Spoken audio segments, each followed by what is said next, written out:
road trippers, suite à mon article sur le blog, j'ai eu beaucoup de questions sur les demandes d'ESTA pour entrer aux États-Unis.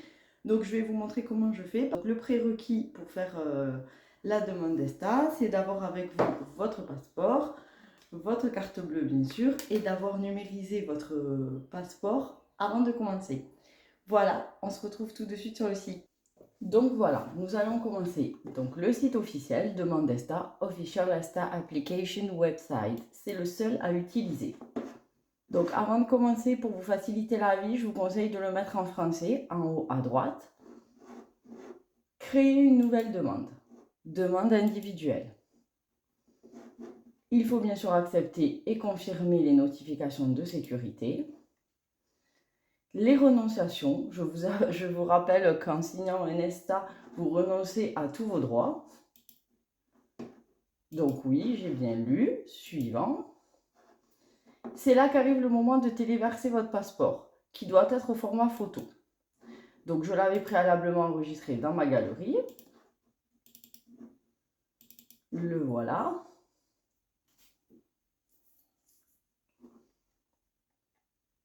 Donc là, il y a une pré-saisie qui se fait suite à l'ajout. Donc c'est bien moi, j'y vais. Donc là, il s'agit de vérifier les données qui ont été reprises. Donc là, par exemple, il n'a pas repris la date de délivrance, donc je vais la saisir moi-même.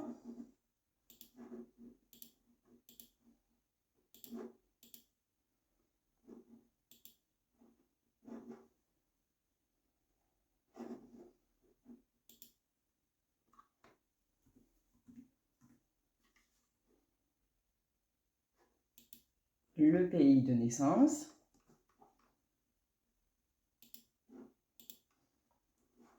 Autre citoyenneté, non. Avez-vous été ressortissant de notre pays? Non.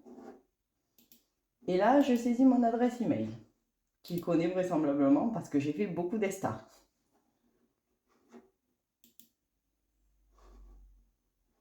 Il me demande de confirmer mon nom de famille, mes prénoms et mon numéro de passeport.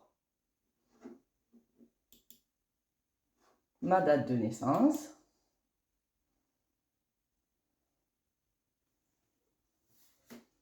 Et là, je n'ai plus qu'à aller me rendre sur ma boîte mail où j'aurai reçu un code de confirmation.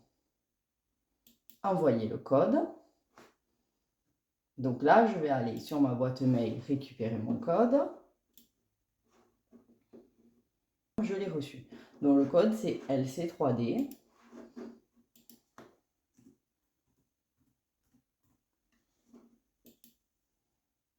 Et c'est parti.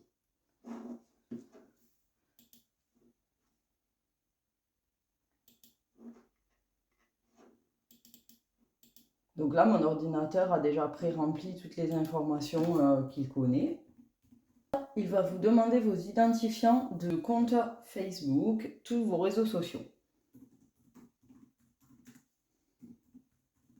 Que vous tapiez ou non en majuscule, il tape en majuscule. Êtes-vous membre du programme? Non. Mes parents. Avez-vous un employeur? Donc là, je vais remplir les données de mon employeur. Si je n'en avais pas, ou si j'étais employée par moi-même, je pourrais marquer Self-Employed. J'ai rempli les données relatives à mon employeur et à mes réseaux sociaux. Page suivante. Là, il me demande si je serai aux États-Unis qu'en transit. Non. Point de contact aux États-Unis. Donc, si vous n'avez pas de contact aux États-Unis, je vous invite à mettre le premier hôtel dans lequel vous allez rester. Sur cette page, j'ai donc mis les coordonnées du premier hôtel dans lequel nous allons rester, puis le contact en cas d'urgence en France, puisque je n'en ai pas aux États-Unis. Suivant. Donc là, les questions sur l'admissibilité. Donc les questions relatives à la santé, à mon casier judiciaire,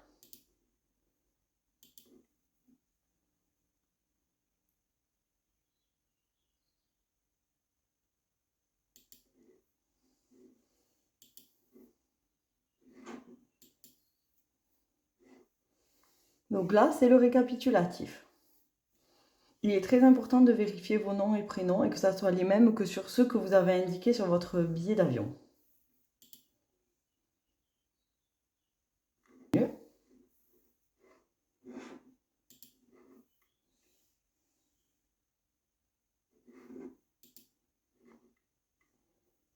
Vous devez confirmer toutes les sections.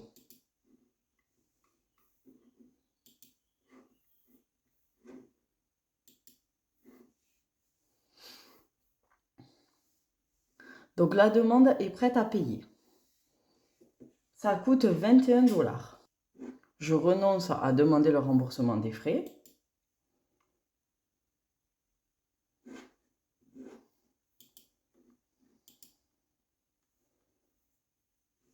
Et je saisis mes données de paiement.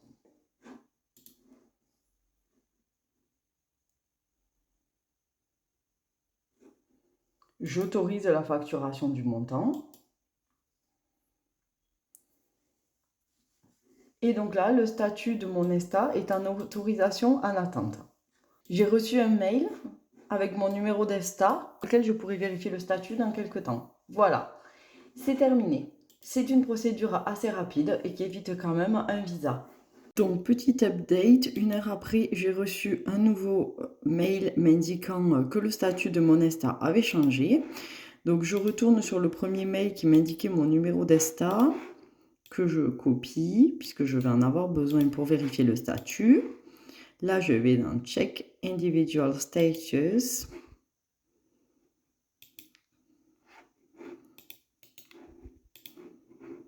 Donc moi, je fais partie de ces gens qui connaissent leur numéro de passeport par cœur. Et vous rappelez votre date de naissance.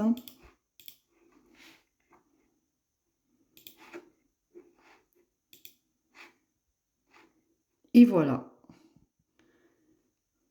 Mon ESTA a été approuvé. Donc je serai prélevé de 21 $. Donc ça, c'est une information que je vais imprimer pour pouvoir présenter à l'aéroport avec mes billets d'avion. Et voilà, c'est aussi simple que ça. Donc vous voyez ici que l'ESTA a été autorisé et il expire le 17 avril 2026, donc exactement dans 2 ans, ce qui me convient parfaitement puisque ça sera à 1 mois du renouvellement de mon passeport. J'espère que cette vidéo vous a plu, n'hésitez pas à vous abonner. Donc c'est vrai que c'est un moment stressant quand on veut partir aux États-Unis parce que c'est une condition sine qua non pour entrer et pour s'éviter la demande de visa.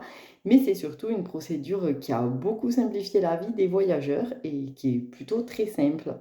Voilà, n'hésitez pas à me poser des questions ou à laisser des commentaires. Ciao!